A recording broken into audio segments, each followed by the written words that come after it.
It's the fucking eyes. Oh, that was funny.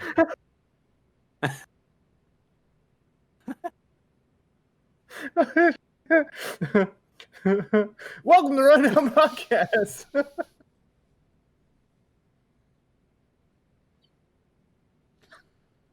I'm gonna fucking throw up, dude.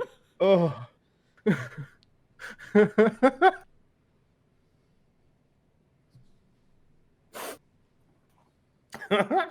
Oh, here we go.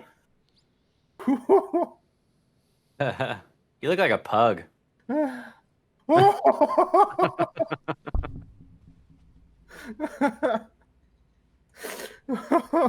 Oh god. Babe, look at Jeff. Oh, Michael, you ready to go live, dude? I'm sorry.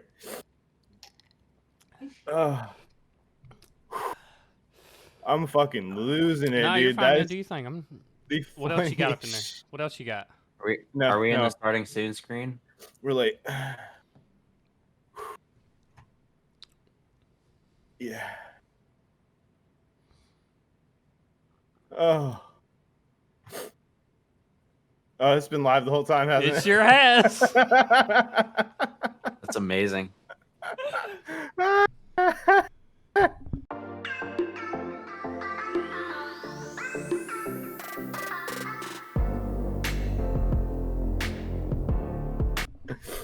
Why is it my not? goodness. Why's my camera not turning on?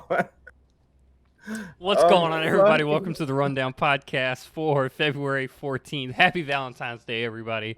I am your host, as always, Michael, alongside Mr. Gray Screen whenever he decides to come. I don't know what's going on, dude. Hang on. I guess, babe. Yep, there he is. Hey. Give him just a second. And while he fixes all of that, our other host as well, and 1/3 owner of the Rundown Podcast, Big Deadly Grin. What's going on, everybody? Hey, buddy. You good? You got that? You feel better? That was I got good. that. I like that. I got that out of my system. Awesome. All right. He's like, All hey, make it look like penises, and it literally looked like penises coming out of your face. Yeah.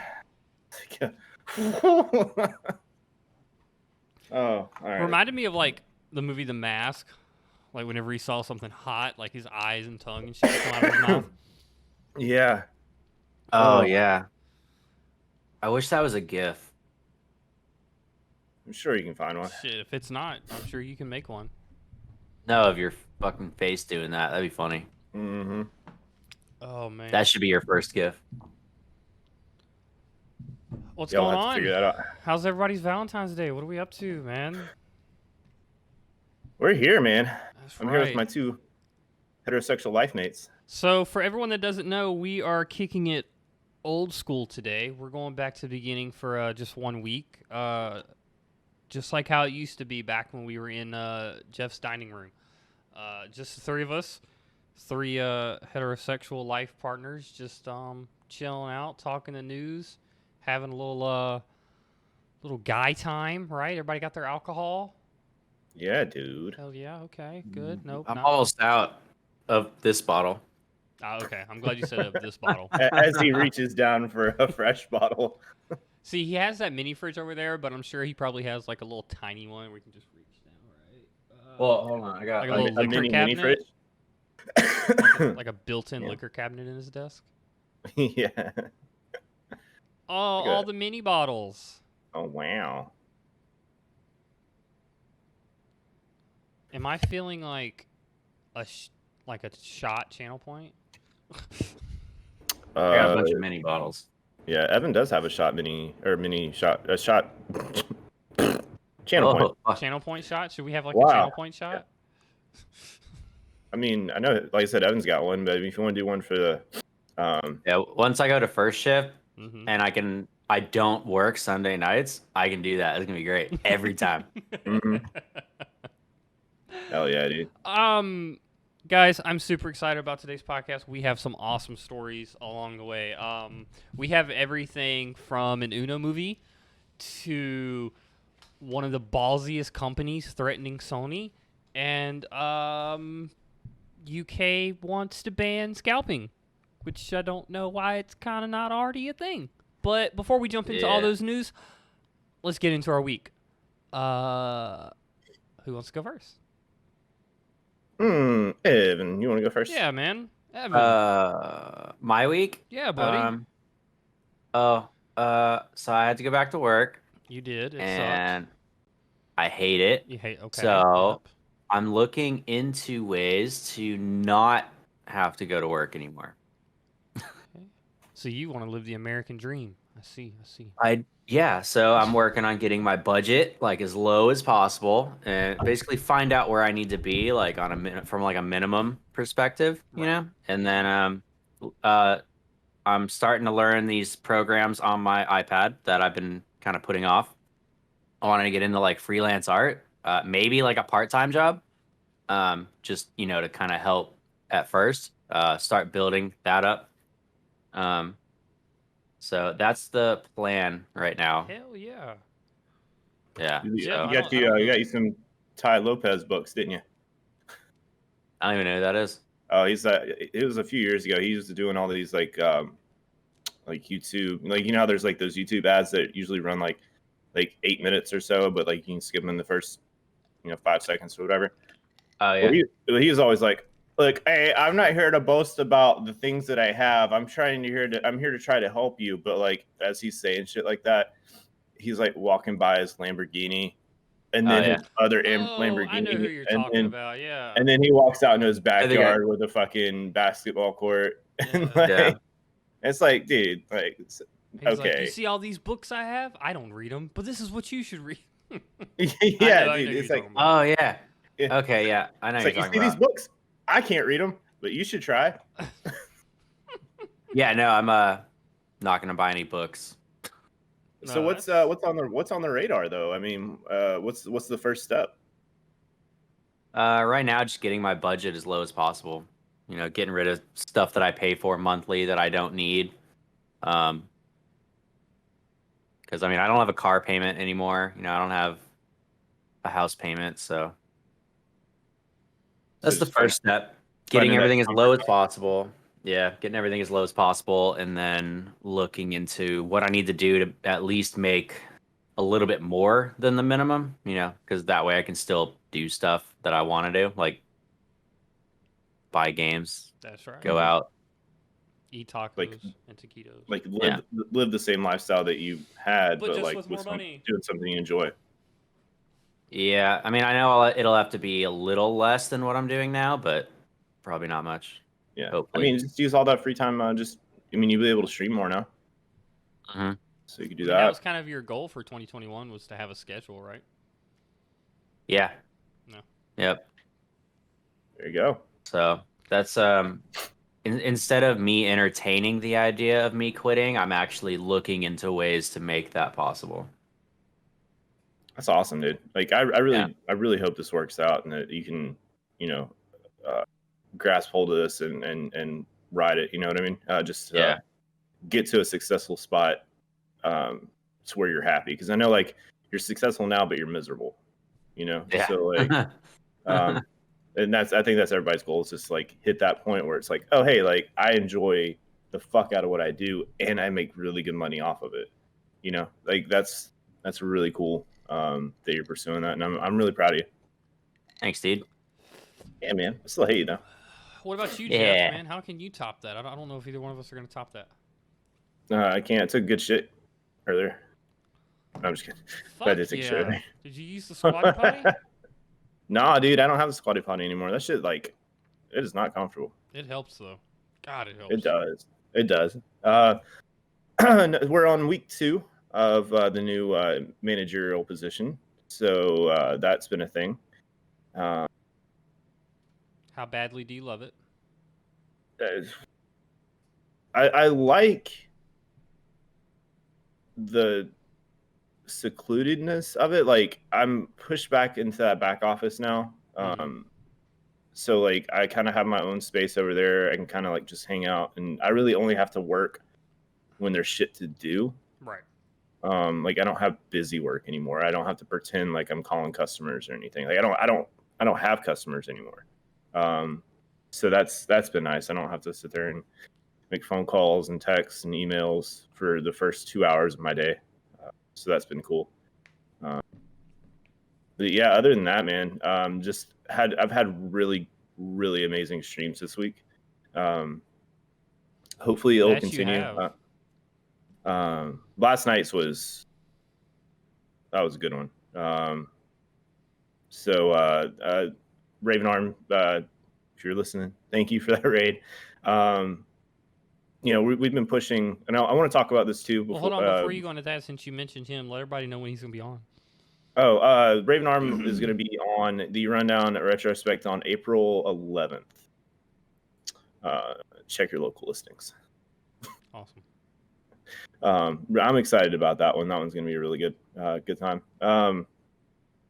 But we've been pushing the Extra Life charity event that we're running until the end of March. So I'm really, really, really excited about that. We've done 30% of our overall goal in the first week. So amazing. Yeah. Not gonna lie, I didn't think we were gonna get that far in the first week. Yeah. So thank you to everybody that's joined the team, that's donated, that's put the word out, that's hopped into any of our streams and hit the command just to at least get some eyes on it. Because I mean, obviously they're not like St. Jude status, but they are doing what they can. With the communities that they're affiliated with, and it's just been a really cool way to give back, and like I never thought when I became a streamer, I was like I'm just gonna stream, make some money, and now it's like literally like I don't want any money until the end of March from this. Like anything that people want to give, if they want to donate subs or bits or whatever, I'm like, dude, just like click the link and go there and do that. Like it's a couple extra button presses, but like it means more to them. Oh, and I said that last night, which is like it means a lot to me, but they need it more than I do. And we want that to go to them.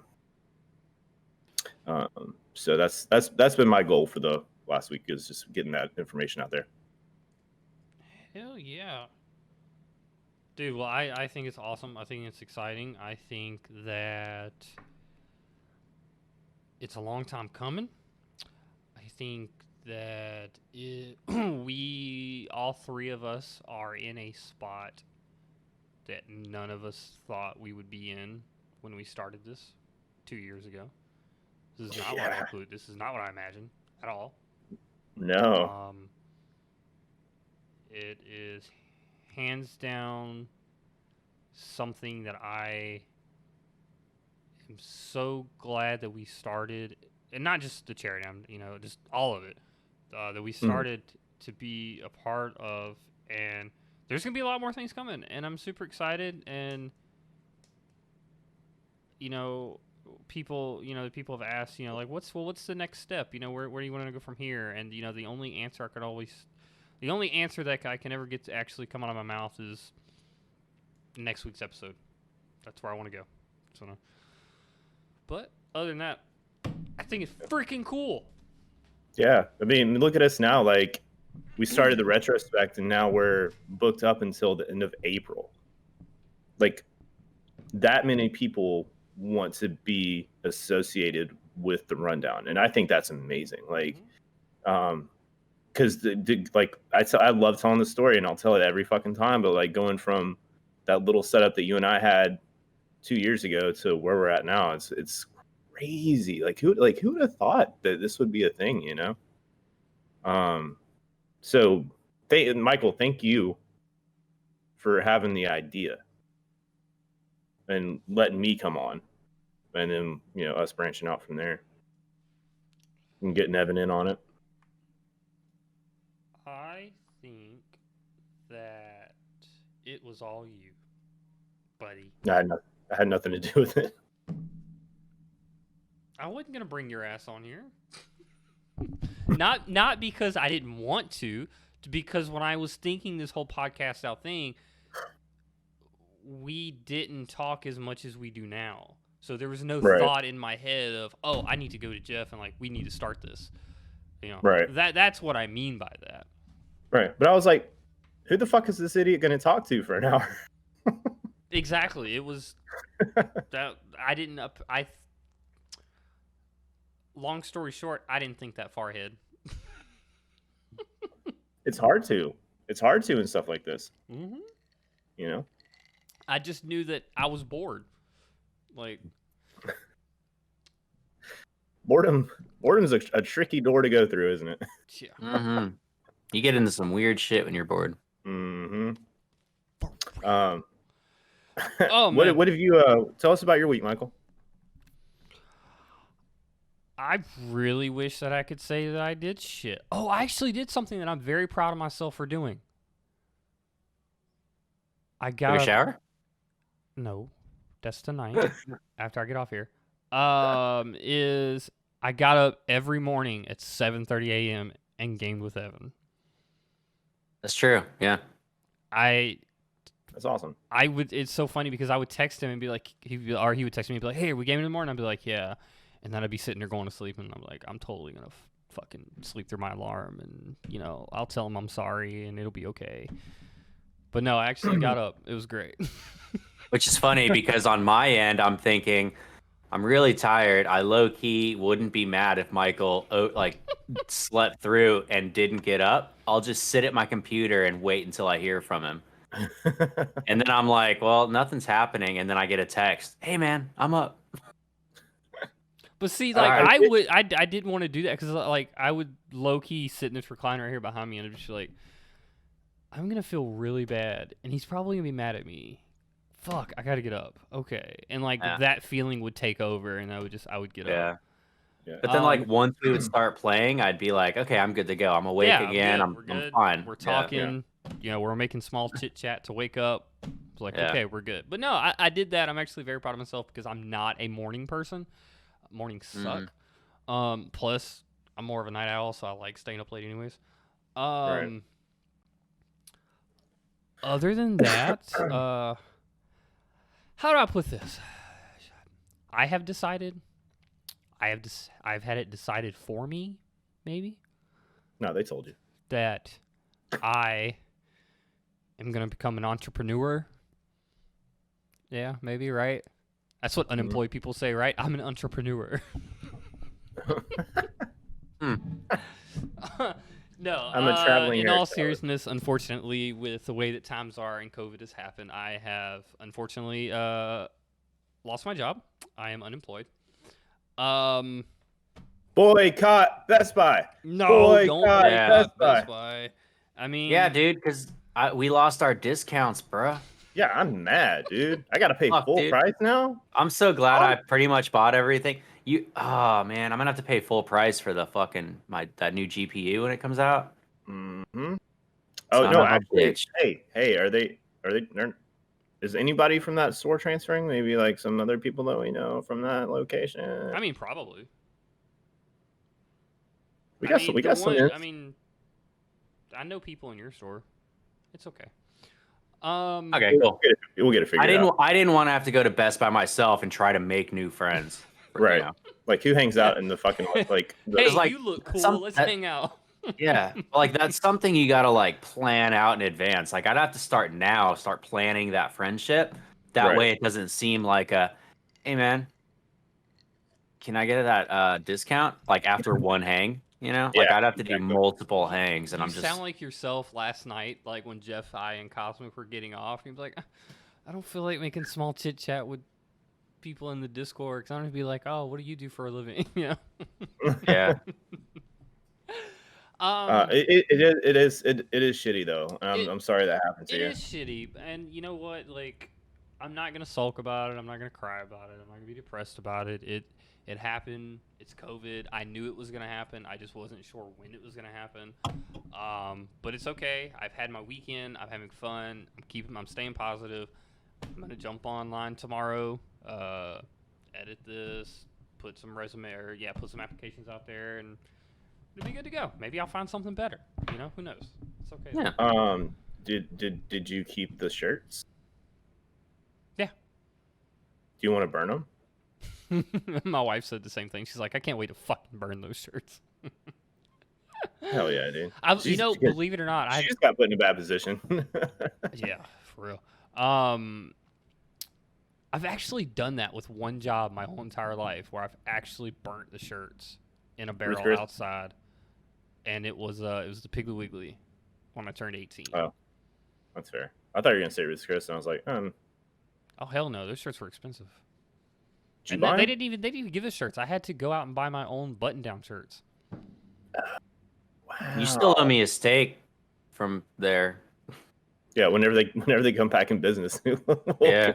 Well, it was so. It just. I mean, as much as it does suck, I think the worst part of all of it was the timing of it all. Was because we were looking at getting a house. You know, we finally have this money saved up and ready to go. You know, we're looking at getting a house and everything. So we were looking. That's why I texted you earlier about what school you sent Jackson to. And I was like, oh, okay, cool. You know, we'll get a house over there by Evan. It'd be great. So, yeah. That'd be dope, dude. Yeah, that's what we were looking at earlier. Oh yeah, you'd be way closer to me than West Ashley too. Well, yeah, we looked at one house, Yeah. and she's like, "Oh, this is a beautiful house. You know, it's 2 stories, blah blah blah blah." And she's like, "Oh, and look, you'd be 5 minutes from Jeff." Perfect. Actually, you should look into getting a house in my neighborhood. What? So I don't They're not think that's a expensive. bad idea based on how close I would be to you. I just think it's a bad idea based on the schools, Everything else. and I don't want to be connected to anybody. That's my Right. only thing.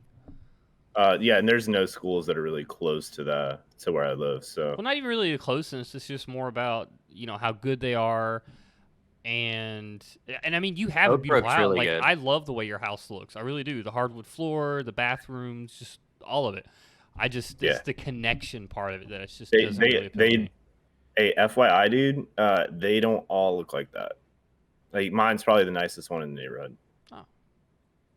And that's because like the guy that sold it owns or was like, well, he owned the house, but I think Right. he was part of the HOA as well. So like when he sold it, like he came in here like a few months before and like did all those renovations. So like, well, no, I say a couple months, it's like 2 years. But like he came in before he was getting ready to sell it, and then completely redid the bathrooms, the flooring, all the appliances. So everything, literally everything in the house besides like the roof is like 2 years old. Or well, at this point it's like 30.5 years old. So, but I mean, it's a nice little, it's cool, man. Like the HOA is expensive, but you get a pool and you get me. That's right. What more could I ask And the- for? We just need, Yeah. you know. Why don't we both The just pool. move closer to Evan? I mean, Ladson's not bad. No. Like, I like Ladson, and Chris and Kren over there too. Like, and they have a nice chill house too. So like, if Evan and Sarah aren't available, you could go over there. But I'm not ready to sell yet. Right. You wanted what? You wanted to stay there like what? 2 years? 3 years? Yeah, just like 2 or 3 years so I can get that capital gains tax out of the way, and Right. so I can sell it without losing money on it. So, my thing was, I personally, I love West Ashley. I do. And the reason that I love West Ashley is because of where everything's at. Like, everything I needed was literally on Sam Rittenberg. My job, my eye doctor, the grocery store, the movie theater, like anything you could possibly think of was right here on Sam Rittenberg. So I never had to go more than like 3 miles for anything. Unless I was getting on the interstate to come see one of y'all or go to like Tanger or something like that. And that's why I loved it so much here, was just because everything was right fucking here. But I think now that I've been hit with this curveball, that maybe it's time to make a change. It might light a fire on you, like, or under you. Like, it might invigorate like something that you wanted to do and make that like your full pursuit. You know, something you can capitalize on. Right, exactly. So one door closes, another one opens. It's okay. Yeah, for sure, dude. For sure. Like I said, it's a shitty situation, but like I'm really happy that you're you're able to make light of it and just kind of Hell yeah. you know, move on and do what you're gonna have to do to provide. So Absolutely. yeah, See- and that's what I'm like. I've been really impressed with you two over the years because like since I've known both of you, you both become husbands and boyfriends and fathers and all this stuff. And it's really cool to see people that I knew when they were, you know, younger, because I'm still old as fuck, right? But like to see people that I wouldn't say that like I consider my like my kids, but like my little brothers like grow up and do more than I did. It's been really cool to watch, and I'm proud of you guys. Thanks, man. Yeah, dude. Getting over like over the hurdles and stuff. Mm-hmm. Are you tearing up, dude? I will leave. I'll leave my webcam on. I will drive to your house and I'll punch you in the fucking dick. And then you can cry Just about see that. Jeff walking through the door. And I just fucking boom, and then I just leave. Oh, are you guys ready to get into the news? Before we do that, can we talk a little bit about Extra Life just for a minute? Since we're on it, or do we have time? I don't know. Like, are they? I mean, are they important? Like, the news, the podcast. Of course, man. Go for Yeah. it. Please. Okay. Yes, do Okay. it. Okay. All right, guys. If you didn't know, the Rundown Podcast is partnered with extralife.org. It's a great organization that helps raise money to go to your local hospitals to help kids in need with medical supplies, care, aid, all the stuff that they might need that, you know, unfortunately their families can't afford it or wherever the situation might be. So us at the Rundown can't force you to because like you guys don't listen, but in lieu of bit donations or donated subs or anything like that, any monetary value that you want to throw to our channels, please donate to Extra Life instead. And we're running this until the end of March, and then I'll probably still run a promo for it, like on a sidebar type thing, for a while, even after that. But the main focus is from now until the end of March. So please go check them out. It's an amazing story. There's a 13-minute video that kind of explains where they came from, why they do what they do, and what the story is based on, and why this organization exists. So please go check them out. That was it. Awesome. Couple other things on the Rundown Roundup for this week as well. For anyone who didn't notice, I do apologize for there not being an episode last week. Just with the day the video was supposed to go out, just happened to be the day that I became unemployed. Yeah. So, in light of You that, had a lot of free time then. it's more of the sulking and just like, what? Right, he's like, I'm not gonna sulk, but I'm gonna sulk, but I'm done sulking. But last week I sulked. Right. So you're gonna get 3 episodes this week just for me to make up for it. On top of that, we are still working together to get the Rundown review up in order, up and coming, up in place, whatever you want to call it. What else do we have? We have the Extra Life. Think that's about it. Guys, are y'all streaming tonight after the podcast? I am. Okay, so Possibly. Okay, so possibly at Big Daily Grand, definitely at I Am Hefe Plays, and who knows? I think I might stick on this channel right here. I don't know. I might go to my own channel. We'll see what happens. But we both will be streaming. I don't know about y'all. I'm gonna be playing the Division, because I'm obsessed with it right now. Yeah, I have a division or a division. I have a Destiny 2 raid, so I'm dipping my toes in that water tonight, running with some old friends of ours. Hell yeah! So I'm really excited. Well, I about can't wait until we can cover the story of crossplay for Destiny 2.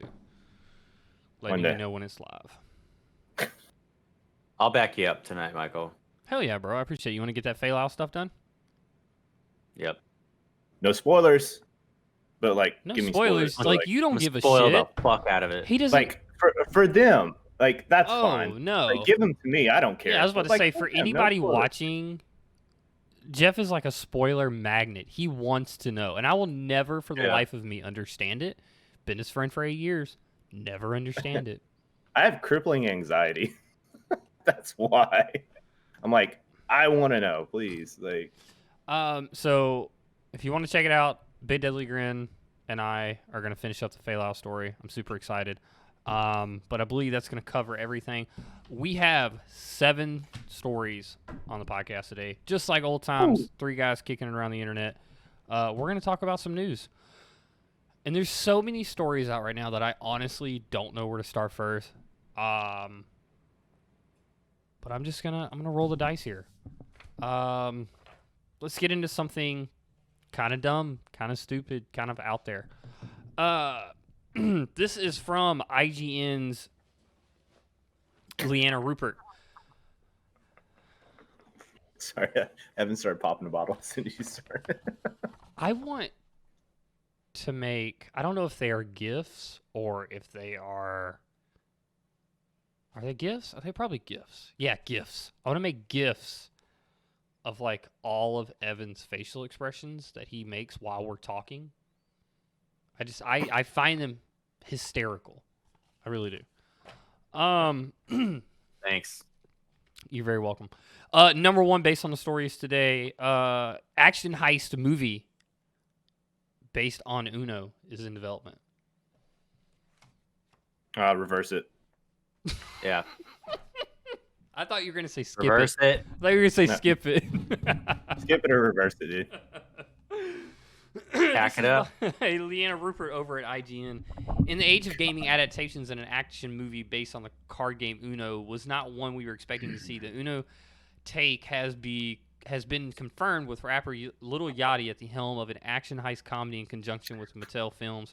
Revealed by Variety, Marcy Kelly has already written the screenplay for the up-and-coming Uno movie, setting up to the story to take place in the underground hip-hop destination Atlanta.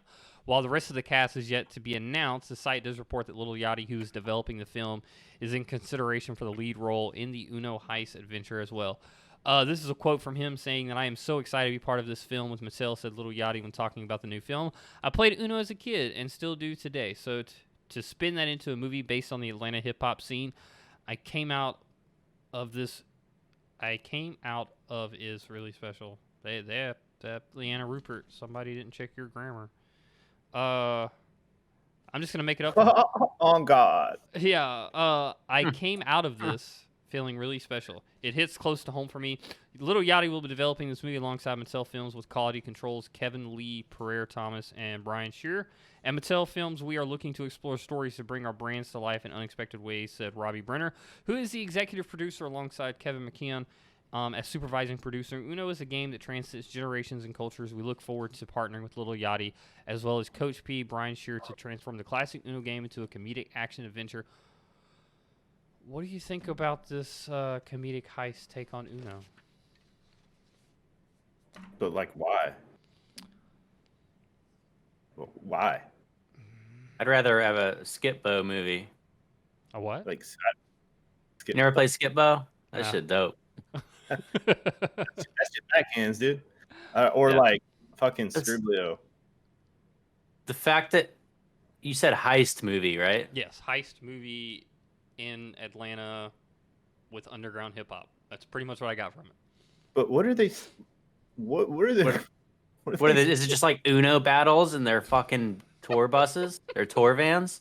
like Lil Yachty's like, draw 4, oh God, and then he's like, I'm gonna go like rob this bank or some shit. Like, how does that? Oh shit, you draw 4, you go, fuck it, you gotta go. It's on you. The fuck, dude. Whose idea was this? You know, back in the day, and Jeff doesn't say it as much as he used to, because we used to watch our podcast for like the first year. Jeff would have this one answer, and it started to get on my nerves for a while. It actually, I'm not gonna lie, it always got on my nerves, but it kind of gets on my nerves now that he doesn't say it, which is super weird. Damned if I do. But right, but who asked for this? Nobody asked for this. You know. Yeah, Obviously, Lil Yachty asked for it. like, what conceptual mind was like, hey, dude, hey, I have this really cool idea, right? It's a heist movie, right? So there's going to be like stealing of something. It's a big setup. It's like a 3.5-hour movie. We're going to get Martin Scorsese to direct it. It's going to be sick, right? But the main component of this heist check this out. You ready? Are you ready? Uno cards, starring Tom Cruise. Mark Wahlberg? No, Dan, not Mark Wahlberg. What do you think, Greg? Bill Murray? No, Lil Yachty. Maybe they're gonna like steal like the very first ever fucking pack of Uno cards that was made. Oh, okay. Like yeah, like it's like the Declaration of Independence, but like it's a national But treasure. Yeah, but completely fucking stupid. Yeah. And this is this Lil Yachty's like his first intro into movies? That I know of. Oh no. You know, I try to find the silver lining in everything that I do or I talk about. And this is one of those times where I could not think of a positive to an Uno movie. Like, there's no reason, there's no need for it. Like, first off, how do you make a movie out of a card game? Oh, well.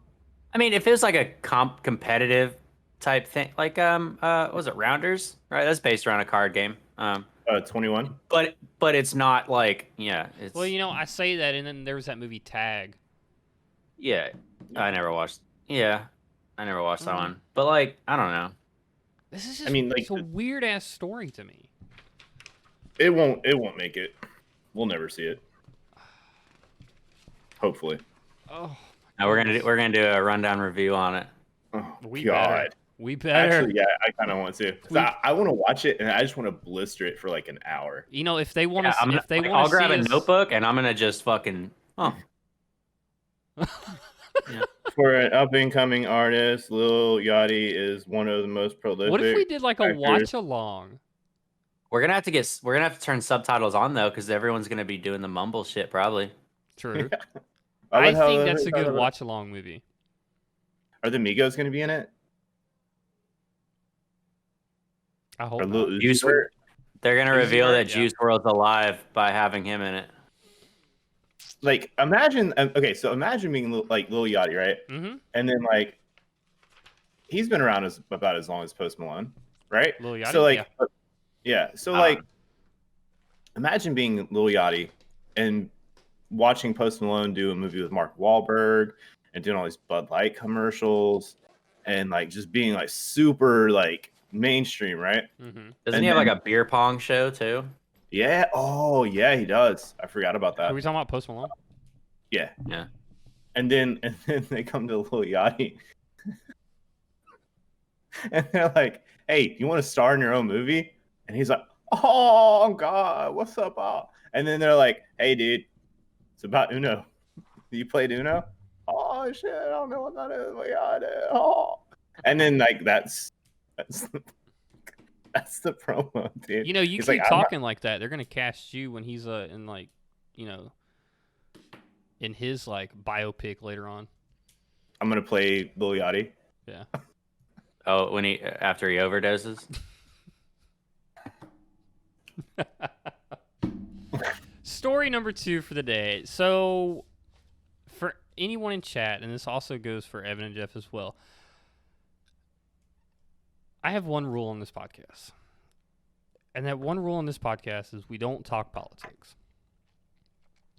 But this story popped up, and I felt like it kind of teeter-tottered that borderline of kinda, but not really. It all kind of depends on how you look at it. So I felt like this was a good story because you're both veterans, and I really wanted to get your take on it.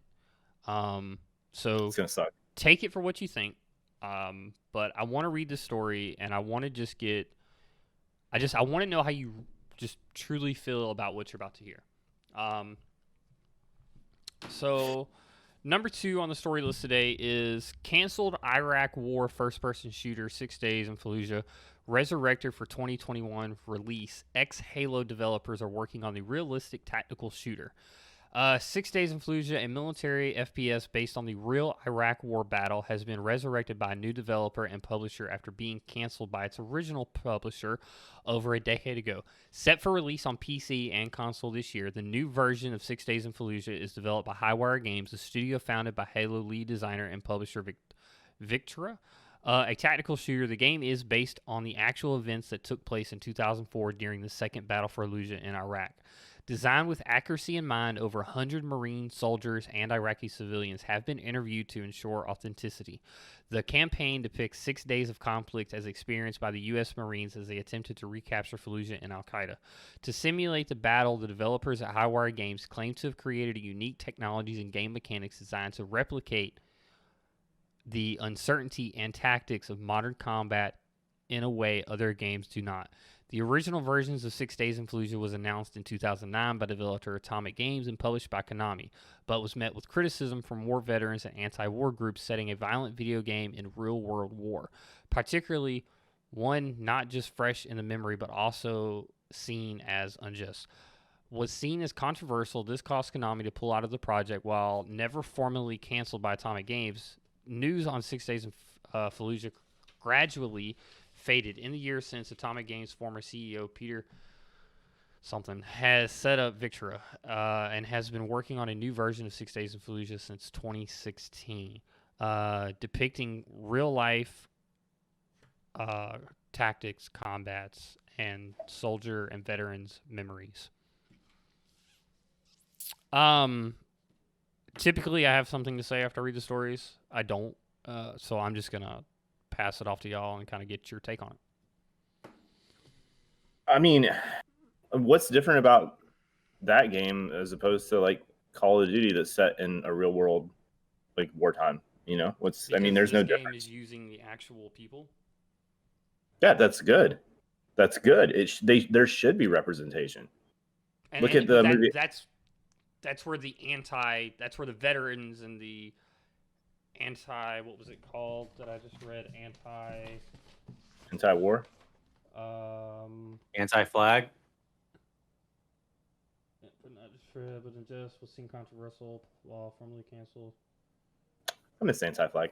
Okay. Oh, they had that one song. Most bands nowadays. The campaign depicts, to simulate the battles, developers created unique technology to replicate attacks on modern combat. The original version 16 was announced, but was met with criticism from war veterans and anti-war groups because of how realistic and how much of the representation was actually there, from the actual people that die, from the actual people that were shooting, from the actual, just all of it. But you say that there should be representations. Other people say that it shouldn't be as detailed as this game is going to be. And I'm going to shut up now and let you talk. All right, here's the counterpoint to that. Did you play Grand Theft Auto? Yes. Did you pick up a prostitute? Did you bang her? Did you give her money? Like, why do people get mad about shit like this when there's so many other games that are way worse? Mm-hmm. Like, it doesn't make sense. Like, there's no difference between this game as opposed to Call of Duty, Battlefield. But give me another one. Fuck. Or even movie representations of real things, you know, like the fucking Lone Survivor. That was a brutal movie. Yep. You know. What was the other? We played the Call of Duty game, and there was a part in the Call of Duty game, Jeff, that you really, really liked because it reminded you of a scene from another movie that was based on. Yeah, it's Call of Duty Modern Warfare, the new one. There's a mission that you do where you go to the consulate in Benghazi, and it's literally like the scene from 13 Hours, like 100%, almost shot by shot, a direct copy of that movie. And that movie was made with the people, like three or four of the actual people from Benghazi that were there to what's the fucking word I'm looking for? Like, help direct what actually happened. Even Lone Survivor, dude, the guy that's based on. Yeah, Marcus Luttrell. Yeah. Yeah, he was actually in the movie. for like a few scenes. Like, don't let these like anti-war groups like throw you off. Veterans don't care. Like, we want representation. We want the stories to be told, because if those stories aren't told, then sacrifices are null and void.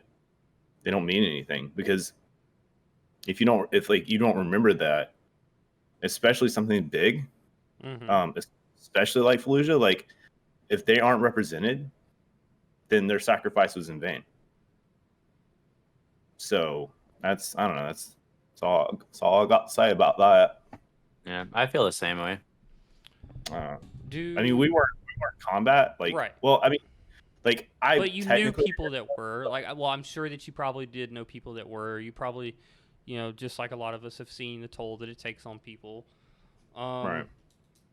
Like, I've been to Bahrain. Like, I've been off the coast of yeah. Iraq. I mean, dulling the game down isn't going to take away the fact that actually happens to people, or the fact that this event actually occurred.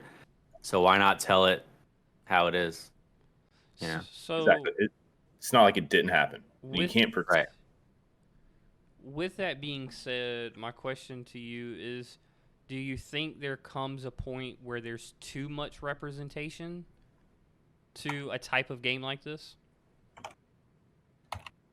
Like, too much exposure to it? No. Too much representation as far as maybe they shouldn't use the names of the people that died, or maybe, they shouldn't. Why? Right. Well, I mean, that's what I'm asking, because there's a lot of people on the other hand that think that there's too much representation to it.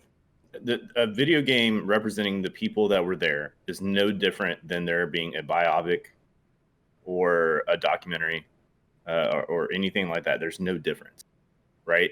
The only difference is that these are CGI models of the people that were actually there.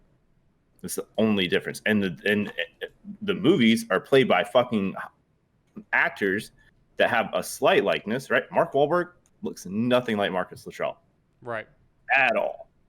And they're getting paid millions of dollars, but yet you'll go see what fuck was goddamn, what's the name of the movie? Evan, help me out. What, Lone Survivor? Yeah. You'll go watch Lone Survivor, right? But you won't watch like a gameplay trailer. You'll protest against a video game trailer of a video game that's like the same kind of thing. Like, that doesn't make sense to me. Yeah. I mean, I've seen videos of people, like veterans and stuff. They'll see movies or shows or even some video games where like real veterans will sit there and watch, and they'll be like, okay, that's fake. That's real. This is really accurate. We actually do this. And like, they kind of deep dive into them. So, I mean, I'd say they're more into it than not, Right. There's I think Insider, or there's another like high profile like editorial thing on YouTube, and they'll break down certain scenes from movies, and they'll bring in actual spec ops people or special forces or fucking assassins, like real assassins. Like, they'll bring in certain people and they'll break down scenes in movies, like like the sniping scenes and stuff like that. Right. Yeah, exactly. Like, we don't shy away. Like, that's not ingrained in our mentality. Like, we don't shy. Like, what we did is what we did. You know what I mean? So do you think that there's so many anti-war groups out there, and veterans that are against it because of how soon ago that it happened, and it's not something like Battlefield, it's possible. One. Yeah, because I mean, people from World War II aren't like, oh, this game's bad. Right. It could be because it's so soon, and everyone's still young, and like the culture that we live in nowadays. But also, 13 Hours came out 5 years after Benghazi. So like, what constitutes like a certain time frame that you need to wait? Like, like, is it 50 years? Is it 60 years? Is it 5 years? Is it 8 years? Like, it happened. Like, the story needs to be told. Right. It's essentially the same thing as the movies, except it's going to be an interactive representation of the events. Yep. Like, Wi- sorry, like, don't fucking play it then, dude. So Don't I'm, protest. and that's my next question is, I don't know where to ask this point from, but I don't know if I'm going to ask this point from a gamer standpoint or do I ask this question from a veteran standpoint. But because it was something that was so soon, are you going to play it? And if you are going to play it, is it going to be something because of your veteran side, or is it going to be more of your gamer side? Column A, column B. Okay. Yeah, it'll probably be more gamer side for me based on how it looks. Like if it's more like Tarkov, I might not get it. Right. But if it's more like COD or Battlefield, I might. It ultimately just depends on how it looks to me, I guess. It's just that, and I think where Evan and I kind of not disagree, but like we just have different outlooks on stuff. Like I'm more passionate about that side of it than he is. The gamer side or the which side? No, like just like the military side military side of it. Okay. Like when we both got out, we were just like, fuck it, like we're out, right? But over the years, I've reignited a passion for like learning more about different branches and stuff, and that's why I love hanging out with Chris so much, is because he is a former Marine, and that's why I love hanging out with Tosca. Tosca's prior Army, X is prior Army. There's a lot of people in the community, and Joker, that are prior military, and so I love hearing stories and picking their brain as much as that they're comfortable with, and getting as much of an opinion based on actual facts as I can. And I guess with that being said, like what I'm leading up to is like I'm going to play this game from both sides because I do enjoy first person shooters. I do enjoy that war game side of it, but also like I'm intrigued and I really want to see the story being told. Awesome. That's it. Hell yeah. As you said that, all I could think of was you last night on Battlefield, just like fuck, just hitting shit. But yeah, okay, so like that's another question too about this game. Is it primarily going to be like just a story based game, or is it going to be like multiplayer stuff, or what's going on with that? So do we know? So I've read a lot of different articles because I was trying to find the article to kind of best suit what we do here on the podcast. From the screenshots that I could tell, show a lot of. It looks way more on like the Call of Duty Battlefield side as far as the gameplay is concerned. It looks a lot more story based than it does on the multiplayer side. There has been no mention of multiplayer at all. So that's all I can really get from it. There was another article from Screen Rant that also talked about the government and CIA are in talks of using it as a military recruitment tool. Oh, that's bad. That's a bad idea. Yeah. So that's bad. Wait, it's criticized by war veterans from the United Kingdom. Oh, it's not even American soldiers? Oh, see, I didn't see that part. According Fuck to out of here, dude. Wow. Yeah, so basically I don't know. To counter the accusations made by critics, in an interview with Joystick, whoever stated that as we've watched the dialogue that's taken place about the game, there is definitely one point that we want people to understand about the game, and that is it's not about the politics or whether the U.S. should have been there or not. It's really about the stories of the Marines who were there and the question, the debate about the politics. That is something for the politicians to worry about. We're focused now on what actually happened on the ground. Bingo. And I agree. I 100% agree. Right, because the politicians are going to make the story work to their benefit, right? Right. Like they capitalize on everything, and that's what I think a lot of people hate. Like veterans and family members of veterans and people that support people in the military. Like those stories get so twisted to make make it sound like it wasn't as bad as it really was. Mm-hmm. Yeah. And there's a lot of light that is shined away from the people that that actually put boots on the ground, and that's the shitty part of it, dude. Like, why can't this story be told? Why are you mad that this story is being told? Like, it's not even a political thing. It's like a patriotic thing, but it's like it's a humanized thing. Like, these people gave up all they had so that you could have these opinions, and then you're mad at these opinions. Like, you're mad because this is coming out. Like, you don't want the story to be told.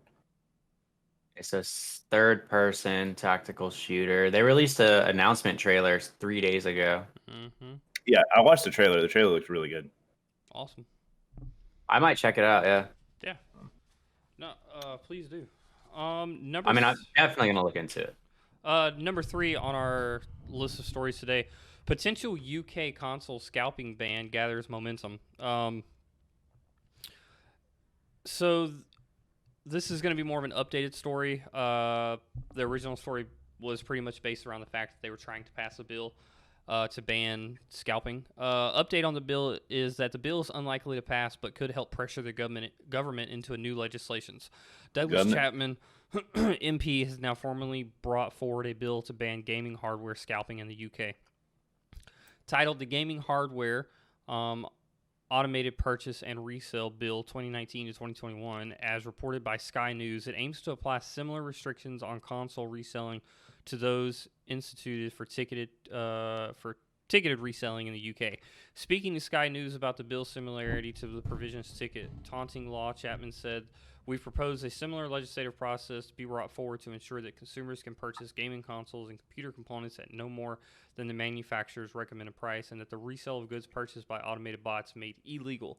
Chapman acknowledged that the bill is unlikely to pass. MPs outside the ruling government party rarely see their bills become law, but was using it in action to force government to take responsibility for the ongoing issue. Private member bills such as this have previously affected legislation indirectly, which will be Chapman's hope. No shit. Like, this should have been a bill 10 years ago. Like, I don't know. Everywhere. Yeah. Yeah, everywhere, not just the UK. Like, this is dumb. These aren't concert tickets we're talking about. Like, this is like tangible goods. You know what I mean? Right, exactly. That they never make enough of. That they never make enough of. It's... Well, technically, they might have made enough of if we didn't have fucking scalpers. Probably not. I mean, that one dude had fucking 3,500 PS5s. Yeah. Mm-hmm. Like, I want to burn his house down and the fucking PlayStations inside. Because he did that. Every single one of them. Individually. Yeah. Just wrap them in Best Buy shirts and burn it. Get that fancy ass receipt paper with the logo on the back and shit and just wrap it in that. Like, I knew, like, obviously some of these stories that I tell today aren't going to have big talking points on them, but it was one of those that I felt like I just wanted to ask the question, why now? You know, like you said, these aren't concert tickets. This isn't memorabilia. This isn't baseball cards. Like, gaming is one of the top grossing businesses right beside fucking movies. You know, not trying to be funny, but the porn industry. Like, these are billion-dollar companies. Like, I don't understand why now it's becoming such a big deal. Oh, yeah, I've 100% spent more money on gaming than porn. Because it's available. I can't get a PlayStation 5. I can get Pornhub. Mm-hmm. Put that on the thumbnail. Whatever. But, like, that's, like... Why would you have to buy? Why? It's the hindsight, right? Like, okay, hey, like, there's this guy that has hoarded 3,500 units of PlayStation 5s that couldn't go out to anybody else. But we're not going to punish him, right? But we're going to make a new law where you can't do it now. Like, fuck, like, dude. Well, I mean, technically they can't punish him because there is no law. Yeah, that's the right. thing. It should have been there. Right.